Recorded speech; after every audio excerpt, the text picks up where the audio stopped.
पृथ्वीवासियों को दीपावली की बहुत बहुत शुभकामनाएं। और आज लक्ष्मी पूजा है। आपको बता देते हैं मध्य प्रदेश के सबसे स्वभाव और सरल हृदय यूट्यूब चैनल प्रकाश सनातन की ओर से आप सभी को पुनः बहुत बहुत शुभकामनाएं। प्रकाश में ही तैयार की बहुत बहुत शुभकामनाएं। गुण मिले गुरु बनाओ, चित्त मिले चेला बनाओ, मन मिले तो मित्र बनाओ, वरना रहो अकेला।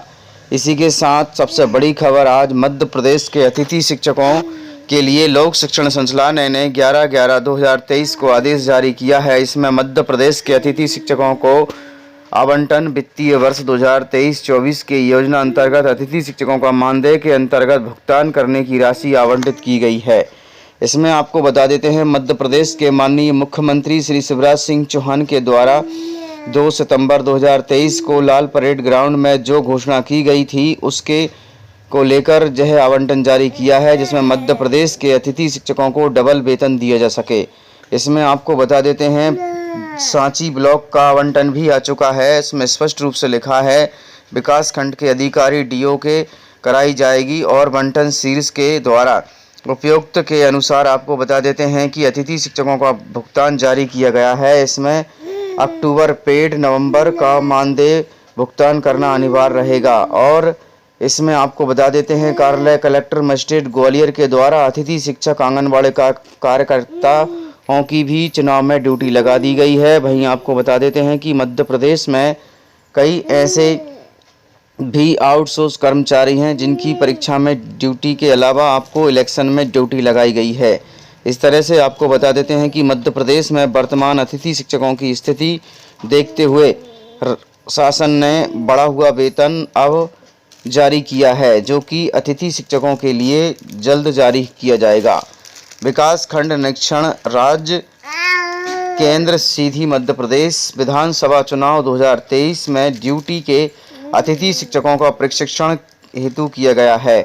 आपको बता देते हैं कि मध्य प्रदेश के 55 जिले में सभी लोगों की चुनाव में ड्यूटी लगाई गई है ताकि चुनाव प्रक्रिया सही तरीके से की जा सके। यहाँ आपको बता देते हैं भारत निर्वाचन आयोग के द्वारा मध्य प्रदेश के सभी आंगनबाड़ी कार्यकर्ता एवं सहायिकाएं एवं अतिथि शिक्षकों को विशेष पुलिस अधिकारी के रूप में नियुक्त किया जाएगा। और वहीं आपको बता देते हैं कि मध्य प्रदेश के अतिथि शिक्षकों को भी अब शासकीय कर्मचारी मान लिया गया है।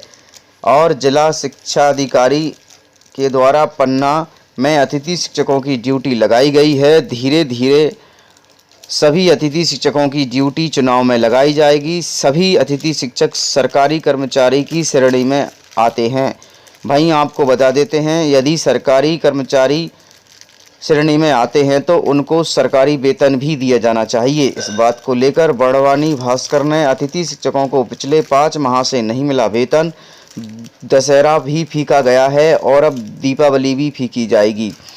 ये बात कहना उचित है क्योंकि मध्य प्रदेश में सबसे ज़्यादा कार्य करने वाले बाबुओं की स्थिति खराब है। वो अतिथि शिक्षकों के बिल सही तारीख से जनरेट नहीं करते हैं। इस कारण से हमारे मध्य प्रदेश के अतिथि शिक्षकों को समय पर वेतन नहीं मिल पाता है।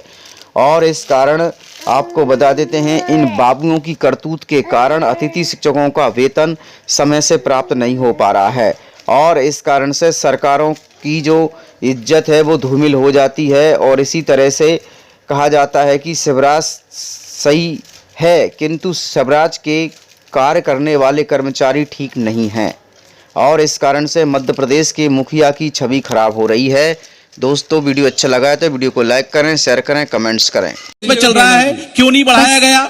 आज उनके भत्ते 14 रुपए 15 रुपए चल रहे हैं, क्यों नहीं बढ़ाए गए? क्यों अतिथि शिक्षक के नाम पर सड़क पे आने की बात कहने वाले इनके नेता ये बहुत अहम है। निश्चित रूप से क्यों नहीं उन्हें अभी तक नियमित कराया? क्यों नहीं अभी तक? एक मिनट मैं आ रही हूँ सैयद जाफर जी आपके पास। पंकज जी। दोस्तों मेरा नाम है कुमकुम बिनवाल। देश का शायद ही कोई राज्य होगा जहां कॉन्ट्रैक्ट में भर्तियां नहीं होती हैं। पहले जल्दबाजी में कम सैलरी में अलग अलग विभागों में सरकार कॉन्ट्रैक्ट में भर्तियां करती है, फिर सालों तक वो कर्मचारी उसी सैलरी पर काम करते रहते हैं, उनकी नौकरी भी पक्की नहीं होती है।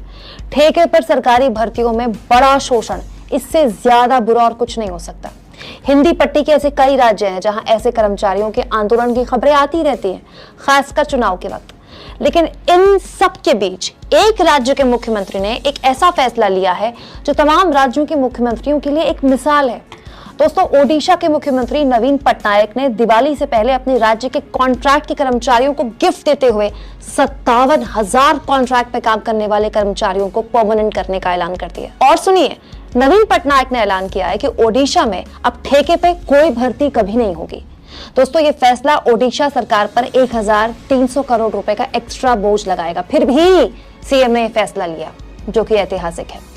नवीन पटनायक दोस्तों देश के उन कुछ चुनिंदा मुख्यमंत्रियों में से हैं जिनके ना तो आपने कभी अखबारों में बड़े बड़े एड्स देखे होंगे, ना ही टीवी में उनके लंबे चौड़े भाषण आपने देखे होंगे, क्योंकि वो विज्ञापनों पे पैसा नहीं खर्च करते।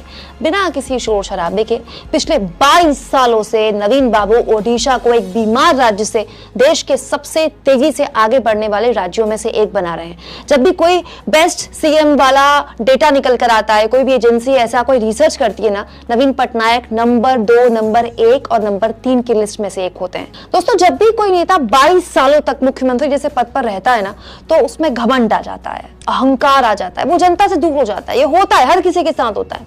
लेकिन नवीन पटनायक ने ऐसे किसी अवगुण को खुद को छूने भी नहीं दिया।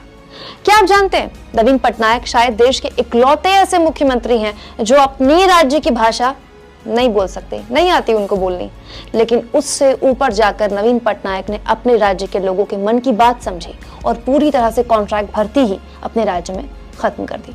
दोस्तों, ज्यादा पुरानी बात नहीं है जब प्रधानमंत्री नरेंद्र मोदी ओडिशा गए और नवीन पटनायक सरकार से बात की और कहा कि एक चक्रवाती तूफान आने वाला था ओडिशा, उसको लेकर बातचीत हुई पीएम मोदी और सीएम नवीन पटनायक की। और पीएम मोदी ने कहा कि केंद्र सरकार आपको 500 करोड़ रुपए की मदद देती है। पीएम ने ऐलान किया और अगर आपको जरूरत होगी तो हम आपको और मदद देंगे। जानते हैं जवाब में सीएम नवीन पटनायक ने क्या कहा पीएम मोदी को? नवीन पटनायक ने प्रधानमंत्री का धन्यवाद किया और कहा कि ओडिशा को आर्थिक सहायता की जरूरत नहीं है, होगी तो मांग लेंगे। दोस्तों, अपने राज्य में कॉन्ट्रैक्ट पर काम करने वाले कर्मचारियों को जितना पैसा खर्च करके नवीन पटनायक ने नियमित किया है ना, उतना तो हिंदी पट्टी वाले राज्यों की सरकारें अपने प्रचार में चैनलों और अखबारों में बांट देती है। इन सब के आगे नवीन पटनायक एक मिसाल है, जिन्होंने बस अपने फैसलों के बूते 22 साल तक सीएम रहने के बावजूद अपनी लोकप्रियता बनाए रखी। पॉलिटिक्स हो तो ऐसे ही। Thanks for watching. Like and comments and subscribe.